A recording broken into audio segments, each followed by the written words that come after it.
What's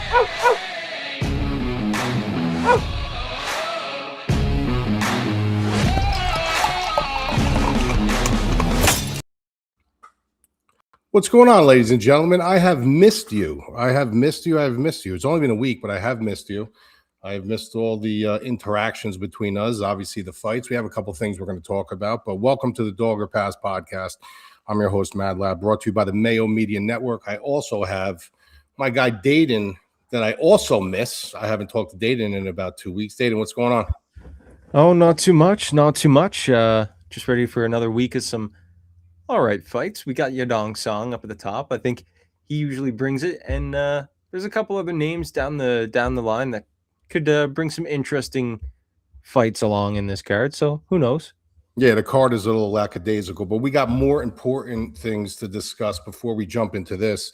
We're going to talk about the controversy with the boxing, but we also want to talk about my New York Knicks making the finals for the first time since '99. Haven't won a championship since over 50 years ago, 1973. I wasn't even born yet. So super stoked for my team, super stoked for, my fellow New Yorkians, my fellow New Jerseyans. And also tonight seems like there might be a little do or die situation with the Canadians. Is this correct? Well, it's not do or die, but if they do lose, they're down 3-1 in the Eastern Conference Final. So I'd like them to tie this series up before heading back to Carolina tonight. Well, the chances of them coming back from 3-1 is pretty much do or die, no? Yeah. So Fine. We need this. So I'm a Canadians fan tonight. I'm not a hockey fan at all. I go to Dayton for all my information for that, so I'm not a hockey fan, but I am a Canadians fan for him tonight. But let's jump into some combat sports. That's what we're here for. So I do want to discuss the heavyweight fight that happened with Usyk and Rico, because it seems as there's so much going on, a world when there wasn't really a lot going on with combat sports. We had some, Bush League event going on at the Apex Center, which was kind of embarrassing. I don't agree with Ariel Helwani a lot, but I do agree with him that was a completely Bush League event, especially the way that the UFC brass was pushing it, saying how interesting it was. And when they notoriously make fun of these events, but for some reason, because it was in the Apex, they thought it was like a good event. So believe it or not, I don't agree with 90% of Ariel's takes, but I do agree with him on this. It was completely Bush League. So we're not going to talk about that, but I do want to talk about this fight. And it was a fight that I completely stayed away from. And usually, if you're a member of the MadLabMMA.com, you know that we go deep and we go hard into boxing more than anybody. And this is a fight that it was a clear stay away from me. And usually for the bigger fights, we have something in there, but it was kind of a novelty fight in a sense, right? Where you had one of the most decorated, best kickboxers in Rico coming over to boxing to fight Usyk. A couple things I did see with Usyk. He did not look like he was in the greatest shape. He is 39 years old. And you have to wonder, like, what gets you up for a fight? Like, you got to be motivated for a fight. When you start clearing out the division and stuff like that, and you're starting to take these novelty fights and stuff like that, like, does it really get you up in the morning? Does it really give you a hard on in the morning to get up and go train?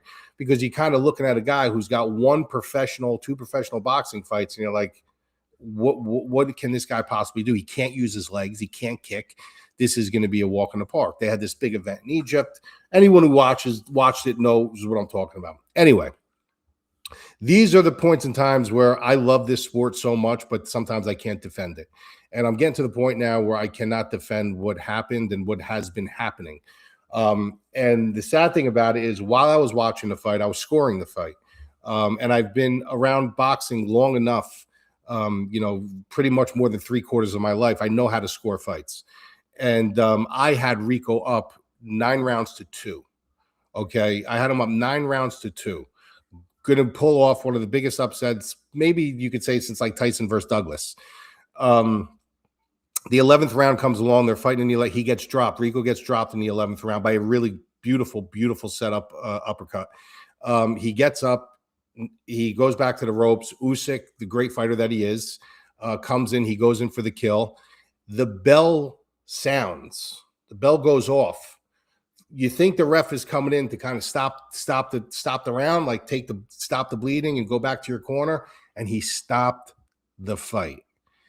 It was Meldrick Taylor versus Julio Cesar Chavez all over again. If you guys didn't watch that, go back and watch that whole controversy with that. Meldrick Taylor was beating Chavez the entire fight with 1 second left in the round. 1 second left in the fight, not the round. 1 second left in the fight. They stopped the fight and gave the fight to Chavez. And it was the last time Richard Steele ever reffed a fight. It was also the turning point for Meldrick Taylor. He went into a spiral of drug abuse and alcohol, and he just was never the same again after that fight. So that was the closest thing to Meldrick Taylor as Chavez had ever seen. But what made matters worse is that, let's just say he did go to the cards. Let's say the ref did the right thing. Let him go back to his corner. Let him collect. This is a heavyweight championship fight. People are like, oh, he was out of his feet. He would have went out in the 12th round. First of all, you don't know that. Second of all, this is the heavyweight championship of the world. This is the most coveted. It doesn't matter if the heavyweights are good or bad. It's the most coveted, title that you can have. The heavyweight champion of the world. You do not stop that fight. You do not stop that fight. You do not stop that fight. Under no circumstance should that fight have been stopped. Okay, he had one more round to see. Now, in my analogy, and in maybe your scorecards and majority of the people's scorecards, if he came out in the 12th round, now, mind you, there was open scoring. Everyone's like, oh, well, there was open scoring. It doesn't matter. It made matters worse because as you're scoring the fight and you see open scoring and you're like, how the fuck do these judges have this fight even? How do these judges have this fight even? How do these judges? So even if it would have went to the cards, if it wasn't open scoring and we had no idea how these judges were scoring this fight as it was going on, it would have been more of shock. It would have been more shocking and appalling because the fact of the matter is that would have been a clear and blatant robbery. Not even like, oh, I could see how they can give it to Usyk. That would have been a clear. Now, mind you, I should be defending Usyk. I mean, he's not supposed to lose to a guy like that. But the fact of the matter, he lost that fight, and they were going to take that fight either by a stoppage if the path gave him. Like, look, if this fight gets to a point where you think you could stop it, jump in. But either way, we're backed up because he's not going to lose this fight. He just got to keep these rounds a little bit close, and we're going to lean his way. So he was getting robbed either way. It was a horrible, horrible black eye for the sport. Like, horrible black eye. Horrible, horrible black eye. I'm gutted for him. Like, I'm honestly gutted for Rico. Rico is a really good sweetheart guy. Like, he kind of knows he got robbed. He kind of knows that the scoring was very off, but he's just saying, look, man, I went, that deep with one of the greatest heavyweights of our time. And I personally think I was beating him. But that was it. Didn't complain about it. He's going to appeal it. Nothing is coming out of the appeal. You never get anything out of the appeal. Probably not going to have a fucking rematch. He deserves one, but probably not going to have one. But this is a guy who literally right in front of your eyes, if you watch that fight and boxing, they robbed him. They robbed this poor guy. And there's nothing against Usyk. He didn't do anything wrong. He went in there to fight. The only thing I would say that he did wrong was he absolutely did not come in shape. Like he did not come in shape. Not the shape that he's usually in. I think he did take this fight a little lightly. And then I think once he saw the awkward movement of a kickboxer in there that kind of just dipped his head down and was throwing punches, he kind of couldn't figure him out. But terrible, terrible, terrible situation that happened. So if you guys were wondering what my thoughts were on that, that's what it is. But we're back with the UFC now. We have the first fight card off a very rare week we have off. And we're going to have a fight card that starts in the middle of the night. So not the optimal way to come back because obviously some of us have to pull all-nighters. Us on the West Coast have to, really in the heart of people on the East Coast can probably wake up a little bit early in the morning and catch some of the main card at a decent time. But for us people on the West Coast, it's pretty much an all-nighter. So it's not a card that you need to stay up all night for. It's not a card that I would say, bro, great, make your coffee, make your espresso and watch this whole thing. Like if you wanted to sleep and put your stuff in, there was anything you like, it's a card you can miss. You can stay up as long as you can stay up. And once you pass out, you pass out. There's nothing really iconic on this card. But it is a card. We're going to see if we can find some loopholes in here from top to bottom. And let's jump into it. So we got the main event, which is, like I said, it depends the way you look at it. You know what I mean? Like we respect both of these fighters. We obviously know the history of Figueiredo. We know Song Yadong when he came in to the UFC. There was, alpha male kid, tough, scrappy, has fought some really good level of opposition. This one for me is pretty easy to break down because I'm dealing with a guy in Figueiredo who is 10 years older. He's been through wars. He's obviously had the wars with Moreno, and he always will keep himself in the fight with the fact of the matter that he does have very deceptive power. He's got very deceptive power, and he's got very sneaky grappling as well. He's always in shape. The fact of the matter is the time starts wearing on you. And when you're at these lower weight classes, speed starts to diminish. And it doesn't have to be before our eyes. Speed can be a fraction of a second. Just the timing's not right. You're not getting to the spots in time. Like you just a fraction of the second off. Your mind isn't clicking as quick as it used to be. And those fractions of a second mean everything in a fight. Everything. Your response systems, your nervous system, your fast twitch, muscles, everything. So that's kind of the first thing that goes on you when you age and when you start wearing down. It's not your power. His power is always going to be there. His mind is always going to be there. He kind of knows what it wants to do. But sometimes your body says, I know what you want to do. I know you've done this before, but we're going to try. We're probably going to be a little bit slower. And we might not be able to do everything you want to do. So your mind stays young, your mind stays sharp, but your body's the thing that has to respond. Yadong on the other side is this kid's mind is still playing in concert with his body. He's got good striking. He's got very good durability. He's got good conditioning. He's got good defensive wrestling. Like, he's a very well-rounded fighter, especially coming from an alpha male. You know that he's going to be prepared for, the get-up game and stuff like that. So, when I look at this fight, I just look at these as the little edges that you need to look for when you have a fight like this. Age plays a factor. The weight division, because of the age, plays a factor. Both of these guys have very good level of opposition. Shockingly enough, both of these guys are extremely durable, but they both got stopped by Corey Sandhagen, which is kind of odd, right? Because when you think about, all right, both of these guys got knocked out by somebody, you're not thinking about Corey Sandhagen. You're thinking about like a real thumper, maybe like a Peter Yan or something like that.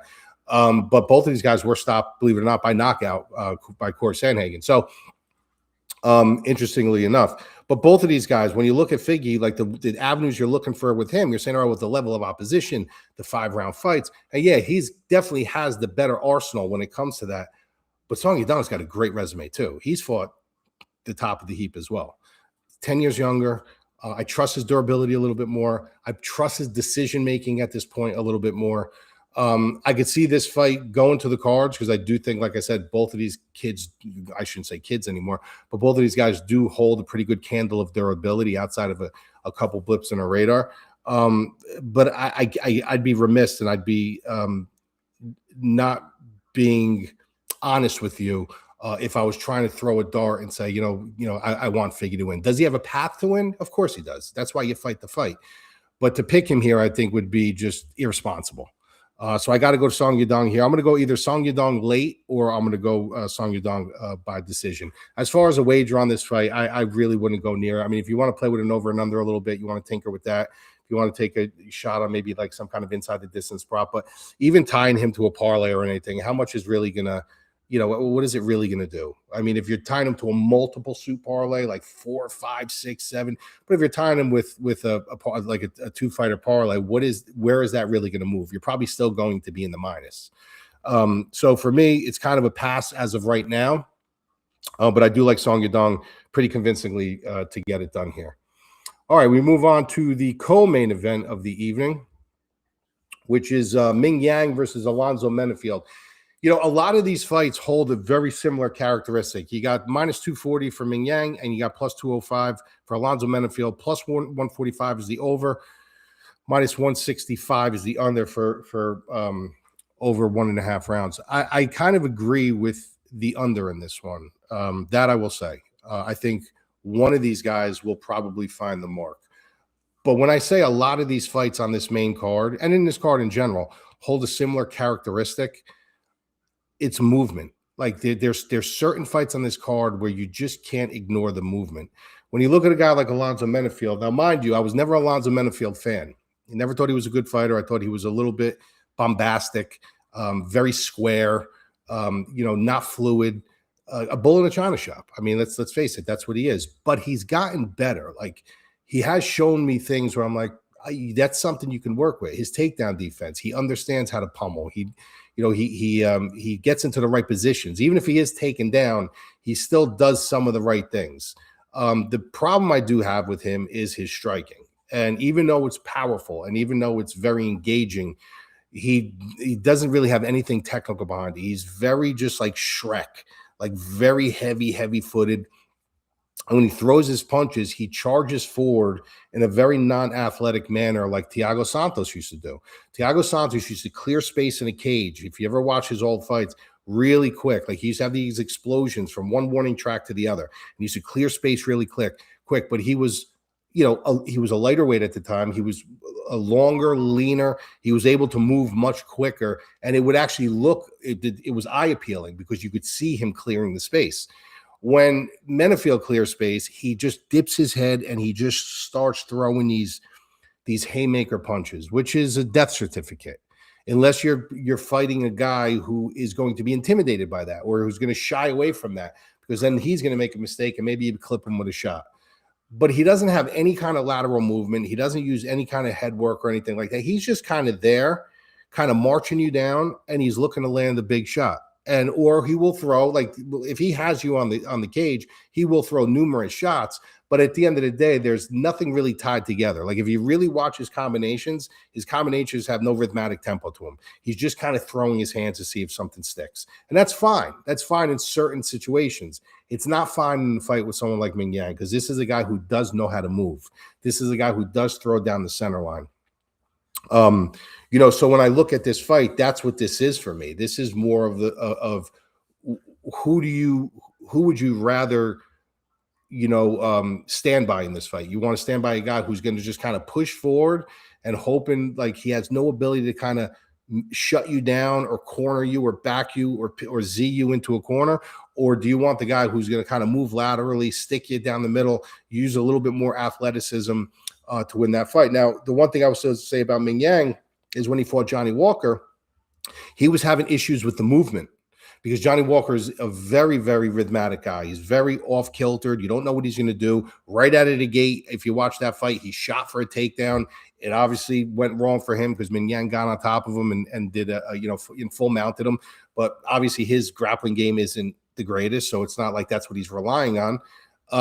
But he's very heavy, even though he does move laterally. When he does kind of bite down and stay stationary, he leans very heavy on that lead leg. And Johnny Walker was able to capitalize on that and ultimately kind of cripple him, get on top of him and finish him. So, but I'm not really worried about that with Menifield. He doesn't have that kind of explosion. He's more, fisticuffs. He's more getting forward, kind of smothering you, hitting you with big shots.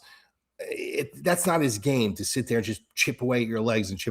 So, when you lose a fight like that, you tend to learn. Like you tend to go back to the drawing board and say, like, I can't believe I lost the fight. I wasn't checking kicks.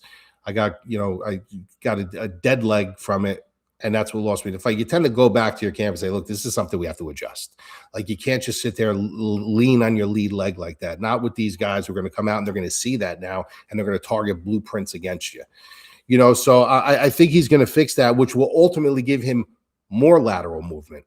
It will give him more lateral movement, which means he's not going to just sit in the pocket so much. And why would you want to sit in the pocket with someone like Alonzo Menifield for a long time anyway?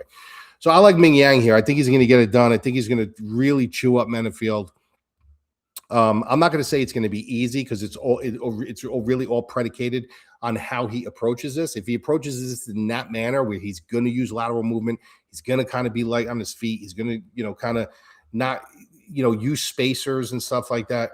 I do think that he wins this fight fairly easy. I think that Menifield's going to charge the pocket. He's going to try to trap him. He's going to try to do anything he can to kind of keep him in place. And it's going to start frustrating him. And once that starts frustrating you and you're trying to keep a guy in place, what are you doing? You're trying to do anything you can to kind of corral him. So if you're trying to corral him, you're throwing punches out here, you're throwing punches out here, and you're not really throwing nothing down the center line because he's not there. So I think it's going to be ultimately a mistake made by Menifield. I think he's going to get stunned with a shot. And I do like the under in this fight. I do think Mingyang can finish in under 1.5 rounds. So I'm going to go Mingyang by way of knockout. All right, we move on. Another fight where this is kind of an interesting matchup. You got Sergei Pavlovich -600 You have Tallison Teixeira plus 425. The over is plus 140. The under is minus 160. Now, when I look at Tallison Teixeira, this is a guy who came in, obviously, heavy hands, very long, pretty athletic for his size. But the thing that concerns me about him, if you really look at his overall resume, and you see like a lot of first round finishes, right? That one fight when he went against Tai Tuivasa, he was balls to the wall gassed in the third round. Like he was turning his back. He was doing the Norma Dumont. Was it Norma Dumont? I don't know who she fought. It was Norma Dumont against somebody. She fought someone. She kept turning her back, and Norma Dumont was like running after her. He was literally doing that. But the only reason why Tai Tuivasa didn't capitalize on it, because he was fucking gassed too. But he literally was just turning his back and walking away and looking over his shoulder like he was gassed to the gills. Now, mind you, he ended up winning the fight because he won the early onset of that fight, and he literally just had to survive. And then he ended up getting on top of Tuivasa, because if you take Tuivasa down, you and I both know he ain't fucking getting up, especially when he's tired. But he ended up winning that fight. When you look at Pavlovich, you look at a guy who we've seen him go 3 rounds. Like, as a heavyweight, you're going to get tired. I mean, it's just the way it is. I'm a heavyweight, you know what I mean? So I'm not going to be going in there with somebody 180 pounds, 185 pounds and look as fresh as them. I'm going to be fucking gassed at the end, in the third round. It's just the way the heavyweights are. I mean, there are anomalies out there, that can go 5 rounds and they look pretty good. But Pavlovich, for what he is, I mean, he doesn't blow the candle out on both ends. Like, we've seen him go 3 rounds. We also seen the crazy power that he has. And he's a little bit more functional than someone like Tai Tuivasa. You kind of know, Tai Tuivasa's game plan. Like, he's going to try to utilize his legs, which is a tough ask when you're dealing with someone like Tallison Teixeira, who can kind of keep distance because he's long and rangy and he uses his range well. So, like, using your legs, he might not even be able to get to him. And then also a big part of Ty's game is throwing heavy leather and kind of backing you into that cage and kind of putting his weight on you, and then, pushing off a little bit, hitting you again, leaning into you, pushing off.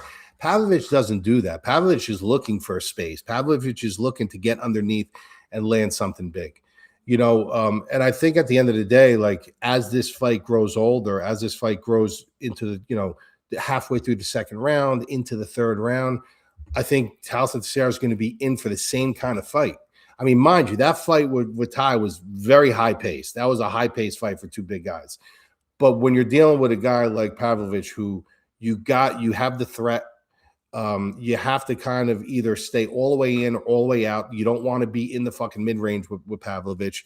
You got to make a lot of decisions, a lot of different decisions than you need to make with somebody like Tai Tuivasa. And I just think this is going to be another expose. He's just going to get exposed in this spot. And I think Pavlovich ends up at some point in time knocking him out. So I'm going to say Pavlovich by second round knockout. All right, we move on. This is another fight that I'm talking about movement. All right, so you got minus 275 for Kai Asakura, and you got plus 235 for Cameron Smotherman. The over and under is plus 115. The over. The under is minus 235. Is that right? Is that right? Yeah. Really? Yeah. Oh, wow. I'll pull it up. I'll look it up again right here. Asakura Smotherman. The over and under? Yeah. Yeah, over and under. Over 2.5 rounds is plus 115, and under is minus 135. Oh, it said minus 235. That's why I asked you if it was right. Oh shit! No, that's a typo. Then. Yeah, I was like, wait, is that right? Okay, so yeah, that makes a little bit more sense. Okay, so when I look at this fight, this is the same thing that I'm talking about. There's certain fights on this card that movement is going to play, and I want you guys, if you're going to stay awake and watch it, I want you to keep that in your mind. What I keep telling you about movement. Movement is going to win some of these fights. Movement is going to play a very significant tool for some of these guys in these fights. I always talk about this in boxing, right? I say 9 out of 10 times you always take the boxer over the puncher. You just always do. There are some outliers and stuff like that, like the big George Foremans and obviously the Smoking Joe Frazier's and stuff like that. But majority of the time, you're taking the boxer over. You're taking the technician over the puncher. Now, when I look at Cameron Smotherman, this is a kid too, came in with some high hopes. but he's a very, very, for the volume that he throws, he's a very, the one thing I do like about him, I'll go about the things that I do like about him. The one thing I do like about him, he throws a nice double jab, and he doesn't keep it to the head. Like he'll go head body. Like if you watch some of his film, he does a nice head body double jab. He goes upstairs, downstairs, or downstairs, upstairs. Like he kind of switches it up. I like that. I like that because you're kind of setting shots up. You're moving the guy's guard a little bit.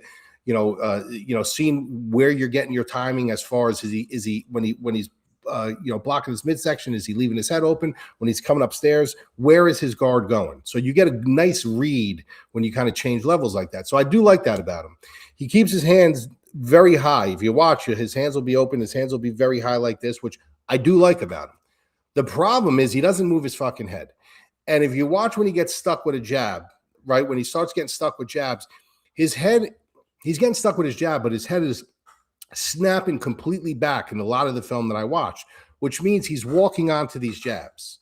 Okay, he's not slipping a jab and getting caught this way, or he's walking onto these jabs because even though his hands are up like this, he's walking in, you're busting through the guard, he's coming in and his head and snap. So he's getting caught with very clean jabs.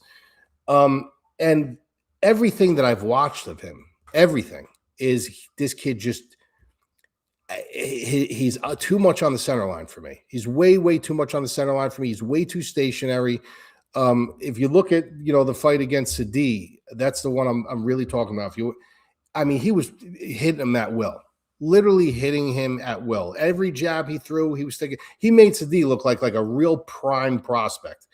I mean, everything. He must have been 60%, 65, maybe 70% with his strikes. Everything was landing. And it's because Smotherman just kind of stays on the center line. He doesn't even go back and forth. He's just here. He's here. And he's kind of moving forward and he's throwing his jabs. And he does have some slick boxing. He is pretty athletic. So those are things I like. But you need more. You need more of a functional, base. But the problem with him is he knows in his mind that he's got big power.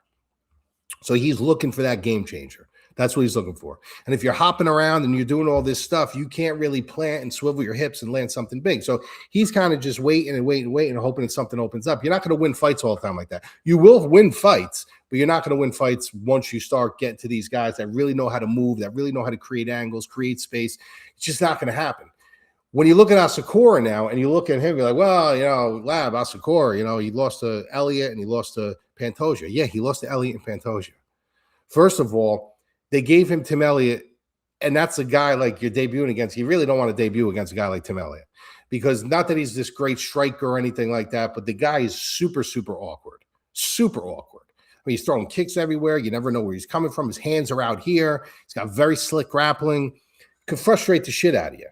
But he was having success. Asakura was having success against Elliott before he got submitted. Why? Because of his movement. He wasn't kind of just sitting there like this, watching him go around the ring. He was making moves to try to trap him, to try to corner him, to try to cut off certain paths and lanes. And he was having success. He got caught. He got submitted. A rookie mistake. What does the UFC do after that? They give him fucking Pantoja. I mean, come on. You're going to take the fight. Anybody's going to take the fight. But I mean, you really haven't seen this kid's sample size. He had 2 tough fights. You're looking at a kid now who, if you watch his strike, you want to talk about somebody with really good movement, somebody with really pristine technical striking, somebody also with good power, somebody who catches you at the end of his punches, moves laterally very, very nicely. This is a fight where he really can I'm not going to say showcase on Smotherman, but I'm going to say showcase on Smotherman. This is a fight where Smotherman can really be caught in the mud unless he fixes some of these things, unless he starts adding some footwork, unless he starts moving laterally instead of just moving north and south.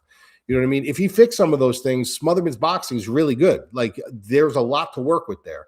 But unfortunately, right now, he's kind of stuck with cowboy boots on. He's just like there, and he's kind of walking forward, and he's kind of hunting you down. Where Asakura's striking is so crisp, so pristine, really good movement, really good decision making. Knows when to attack, how to attack, not to over attack. It's good. The kid's good. I like him. The kid is good. So I just think that's going to be too much for Smotherman. And I can't assume that he's going to fix all these things. I got to go by what I'm watching on film. And what I'm watching on film is the movement of Asakura, the fluency of Asakura is just going to be too much for him. So I'm going to take Asakura here. I'll take Asakura by, I think he can knock him out, but I'm going to say Asakura by decision. All right, we move on. Keep this puppy rolling. We have Carlston Harris plus 285 against Jake Matthews minus 350. Now, I don't agree with these odds. I'll tell you that right now. I don't agree with these odds. Just for the mere fact that Carlston Harris brings that Tim Elliott effect, right? He's older. He's aging a little bit, even though he's not that much older. Jake Matthews, not that much younger than him. Carlston Harris just appears a little bit older. He is a little bit older, but he's not. This ain't like this huge gap in age. But when I look at Carlston Harris, this is a guy who I enjoy betting on. This is a guy who I enjoy betting on because depending on who he's fighting, like for example, I'm going to pull something up here. Carlston Harris.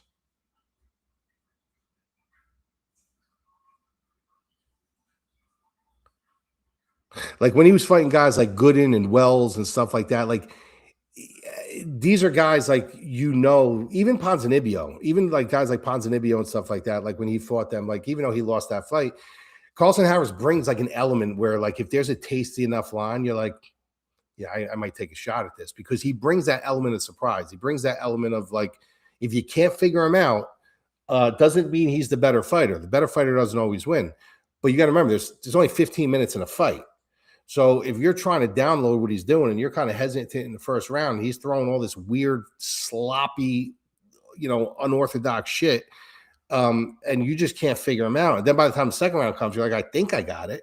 And you try to, and then you're like, I can't seem to pin him down. I can't seem to figure him out. But then in the meantime, you're trying to block all these weird looping shots, and that's how he wins. I mean, that's how he wins. He's not going to get in the center of the cage with you and throw paint by numbers with you and win. If you're technical, you're going to beat him, but he doesn't fight like that. He makes you guess. He plays this guessing game. He's like the Riddler. Not a great Riddler, but that's kind of his style. And then when you look at someone like Jake Matthews, you're looking at someone who's much more fundamentally sound, from his grappling to his boxing to his movement to his game plan. Now, this is a kid to me that really didn't do his career any justice. I thought he should have left his camp a long time ago. I understand everyone's like, loyalty is everything. And it is 100%. Loyalty is everything. It doesn't mean his father couldn't be still a part of his camp, but he left way too late. He had an opportunity when he was really young to kind of pivot over and go to a really great team, and just, fill in some holes and take some caulk and fill in those holes and spackle them up and kind of come back a little bit of a more complete fighter. And he didn't. And that's okay. Like, not everybody can be Wonder Boy, the relationship with Wonder Boy and his dad. Like, Wonder Boy and his dad are a spectacular team. But different in essence, it's a little bit different. The functionality and the blueprints that they draw up.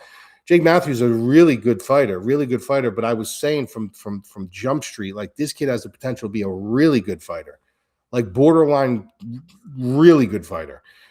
But he's got to move over. He's got to pivot. He's got to get new looks. He's got to travel. He's got to check out different camps, train with different people, because you can't just stay stagnant. You can't just stay stagnant in one spot. And just because, like, this is the team that brought you there. Like, Conor McGregor's another one. Conor McGregor. I never thought SPG was good. I thought SPG was garbage. If there was no Conor McGregor and SPG, they would be, who would they have? Like, really think about it. Who would they have? They would have nobody. But the one thing they've never were able to improve, I don't care what anyone says, is they would draw up very good striking. They were blessed that this guy walked into their gym and this guy trained with them, and they had a diamond in the rough. I love Fareed Sahabi. Love him. I think he was one of the best philosophical trainers around. Kind of got lucky with GSP, but he had some great guys. He's had some great people go through his gym that he's trained. A little bit different. SPG, it's Conor McGregor or bust. Same thing with Jake Matthews. Like, travel, get out there, go to the other gyms and see what's out there, and go to the ATTs and stuff like that and see. Maybe they can functionalize. So maybe they see something that will functionalize. He just never did it. Did it later, but I think he did it a little too late. But he's on a roll right now. Even though he lost his last fight, which is odd because he was on a run, he loses to Magny. This is a fight that Jake Matthews really should not lose.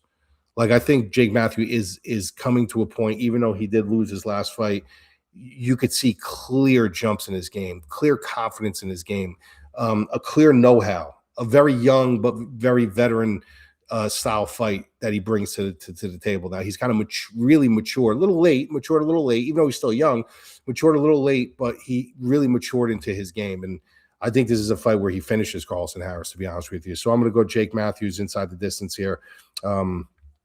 Listen, he can finish him both ways. He can knock him out. You can submit him. But I don't think Carlston Harris's like freaky movement or really unorthodox style is going to do anything to him. I think it might do it a little bit early, but I think Jake Matthews is going to lock him in at some point and finish this fight. So I'm going to go Jake Matthews inside the distance. And then the last fight on the main card is another interesting fight. And this is another one kind of about movement. All right. And like I said, here's the philosophy again, movement, right? So you have Alex Perez plus 110. Sumudaerji is minus 130. The over and under, over minus 205. The under is plus 177. Now, when you look at Sumudaerji, this is another guy that I always consider. Like when he fights, like I kind of consider him because I know he's got that piston left hand. He's looking to use. He's got a great check hook, you know, when you're coming in. And he's got a big frame. He's very big for the division, right? But when you look at his resume and you look at the guys he's fought, like I mean, we'll do it together real quick. I'll just go through a couple of them. Here, Alex Perez and Sumudaerji. I mean, Aguilar, Borjas, Raposo, Johnson, Elliott. I mean, but he lost to Elliott. You know, it's just there's nothing really impressive to me. Like if Sumudaerji wins this fight, this will be probably his best win. Like this will be his best win on his resume. When you look at Alex Perez, like he's been there, right? He's been there. He's done that. He's had his ups and downs. You know what I mean? You got to worry about his chin a little bit in this fight against someone like Sumudaerji. Like I said, it's not only the left, but it's that check hook when you're coming in that he can get caught with. Another thing that he also is I'm not really super worried about this with Sumudaerji, but it's something you have to be worried about because at the end of the day, this is mixed martial arts and everybody has a sense of well-roundedness and know-how. But when you're a real hardcore wrestler, you lead with your head. And he's been caught plenty of times in guillotines and neck cranks and stuff like that, just because Alex Perez will shoot. That's what he wants to do. He wants to wrestle. He wants to grind. And he's you know, almost like Clay Guida. Same thing, right? Hardcore wrestler, takes a shot, exposes his neck because they lead with their head. And you get caught in a crank. You know, you don't have to be a great grappler. You don't have to be a great Brazilian Jiu-Jitsu player to just focus on that and say, well, look, he's exposing his neck every time he shoots in. We're going for it. So it happens. You know what I mean? So that's a little bit of concern. My main concern with Alex Perez is getting caught coming in. That's my main concern. Or not being able to get inside because Sumudaerji does have that long range finder kind of way about him, wide shoulders. You know, he can hit you from all different angles, and the shots that knock you out are the ones that you don't see coming. However, I do think that, like I said, he's just fought a better level of opposition, and I do think he's going to fly under the radar at some point. I do think he's going to find his way inside. He's going to get on Sumudaerji's hips. He's going to take him down, take him for a ride, and he's going to just kind of grind this fight out. Like I said, this is a fight where if Sumudaerji wins this fight, would be his best win. If Alex Perez wins this fight, it's almost like a step down in a win. You know what I mean? And I know, like I said, Alex Perez has seen better days, but he has shown us some great fights, like fights where we kind of counted him out, and he looked fantastic. And even the fights that he lost as of late, he looked good before he lost. You know, so hard to pick Sumudaerji here. I get there's going to be like he's got the size, he's got the power, he's got a nasty check hook, he times it great when you're coming in. But it's hard for me to not, you know, go with Alex Perez here where I know what he wants to do. It's just finding a way to get inside. And given the level of opposition that he fought, the veteran savvy, the people he's trained with, he's going to find a way inside. He just can't get caught doing it. So I'm going to go Alex Perez. I'm going to go Alex Perez by decision.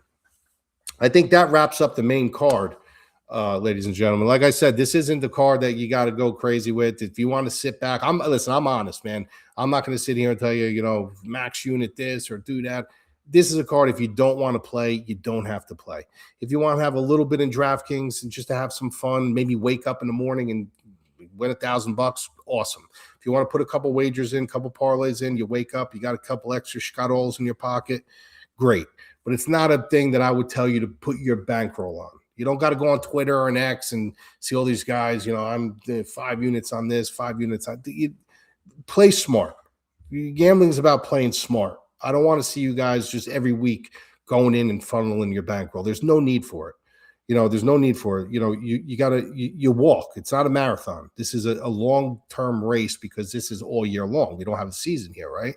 So protect your bankroll and utilize it as such. There's going to be plenty of spots where we're going to be dumping money. You got the White House card coming up. You got other cards coming up.